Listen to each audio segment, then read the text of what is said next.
샘터 가족 여러분, 안녕하십니까? 샘터지기 김덕계 목사입니다. 오늘은 마가복음 4장 1절에서 20절 말씀인데요. 씨 뿌리는 비유로 잘 알려진 말씀입니다.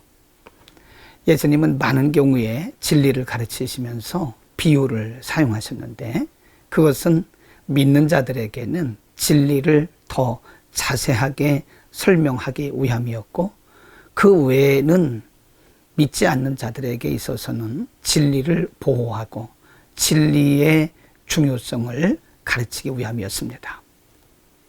예수님께서는 비유를 말씀하시면서 3절 말씀에 이렇게 말씀합니다. 들으라. 씨를 뿌리는 자가 뿌리러 나가서 4절 뿌릴새 도로는 길가에 떨어짐에 새들이 와서 먹어버렸고, 5절 도로는 흙이 얇은 돌밭에 떨어짐에 흙이 깊지 아니하므로 곧 싹이 나오나 해가 돋은 후에 타져서 뿌리가 없으므로 말라 죽었고, 7절 도로는 가시떨기에 떨어짐에 가시가 자라서 기운을 막음으로 결실지 못하였고, 8절 네 번째 도로는 좋은 땅에 떨어짐에 자라 무성하여 결실하였으니 30배, 60배, 100배가 되었다라고 말씀하십니다. 이것은 비유의 말씀입니다. 예수님께서 말씀하신 씨는 하나님의 말씀을 의미하고요, 밭은 말씀을 받는 사람의 마음 밭을 의미합니다.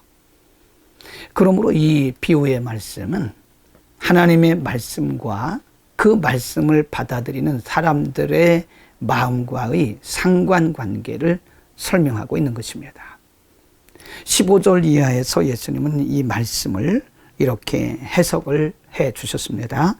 15절 말씀이 길가에 뿌리었다는 것은 이들이니 곧 말씀을 들을 때에 사단이 즉시 와서 저희에게 뿌리운 것을 빼앗았다 그랬습니다. 하나님의 말씀을 받되 길가와 같이 견고하고 교만하고 고집스러운 마음으로, 딱딱한 마음으로 말씀을 받으면 그 말씀이 역사할 수 없어서 사단이 와서 그 말씀을 빼앗아 간다고 하는 것입니다. 16절에 또 이와 같이 돌밭에 뿌리었다는 것은 이들이니 곧 말씀을 들을 때에 즉시 기쁨으로 받으나, 17절 말씀에 그 속에 뿌리가 없어 잠깐 견디다가 말씀을 인하여 환난이나 핍박이 일어나는 때에는 곧 넘어지는 자다라고 말씀합니다. 돌짝밭에 뿌려진 씨는 뿌리가 깊지 못해서 해가 나오면 곧 타서 말라 죽습니다. 이와 같이 하나님의 말씀을 받기는 받으나 인내심이 없어서 환난이나 고난이 올 때 넘어지는 자를 돌짝밭 같은 마음이라고 합니다.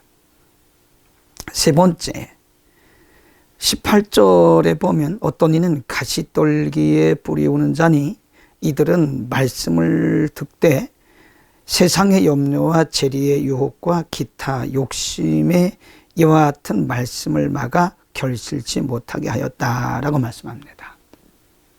하나님의 말씀을 받되 마음속에 염려, 근심, 걱정, 탐심, 이와 같이 가시덤불 같은 것들이 있을 때는 하나님의 말씀을 막아서 하나님의 말씀이 결실하지 못하게 한다는 것입니다.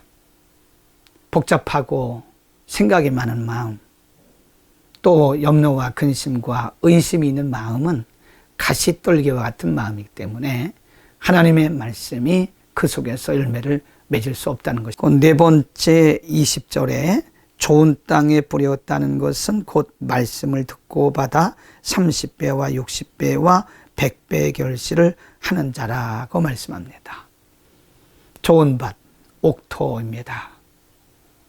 우리가 옥토에는 씨가 떨어지면 곧 발화가 되고 뿌리를 내려서 자라고 열매를 맺게 되는 것을 볼 수 있습니다. 마음밭이 옥토와 같이 겸손하고 온유하고 그리고 간절한 마음으로 하나님의 말씀을 받을 때, 그런 마음을 가진 사람에게서는 하나님의 말씀이 역사를 하되 30배, 60배, 100배로 역사한다는 말씀입니다.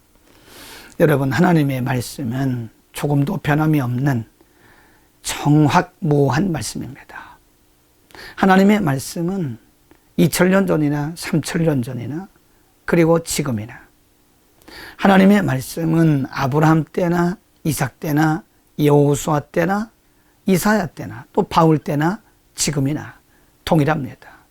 동일한 능력이고 동일한 말씀입니다. 그런데 왜 시대에 따라서 하나님의 말씀 역사가 다를까요? 그것은 사람들의 마음의 상태에 따라 다른 것입니다. 하나님의 말씀을 받아들이는 시대와 그 시대에 사는 사람들의 마음의 상태에 따라서 말씀의 결과가 다르게 나타나는 것입니다. 여러분, 우리는 어떤 마음을 가지고 말씀을 받고 있을까요?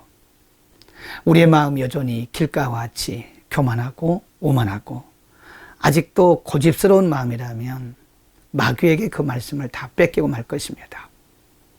만일 우리의 마음이 돌짝밭같이 기쁨으로 받기는 받지만 인내하지 못하고 흔들린다면 그 말씀도 곧 우리에게서 사라지고 말 것입니다. 만일 우리가 우리 속에 염려와 근심과 의심과 많은 복잡한 마음으로 말씀을 받는다면 그 말씀이 우리 속에서 역사할 수 없을 것입니다. 우리는 오늘 우리의 마음부터 기경하고 하나님의 말씀을 받을 준비를 해야 되는 것입니다. 말씀이 문제가 아니고 우리들의 마음이 문제인 것입니다. 옥토와 같은 마음으로 말씀을 받아서 우리 속에서, 우리의 삶 속에서 놀라우신 하나님의 말씀의 능력을 경험하는 하루가 되기를 축복합니다. 기도하겠습니다. 살아계신 하나님의 말씀이 지금도 우리에게 동일하게 역사하고 있으나 하나님의 말씀을 받아들이는 우리의 마음밭의 자세가 바로 되지 못해서 때로는 그 말씀의 열매가 맺지 못함을 인정합니다.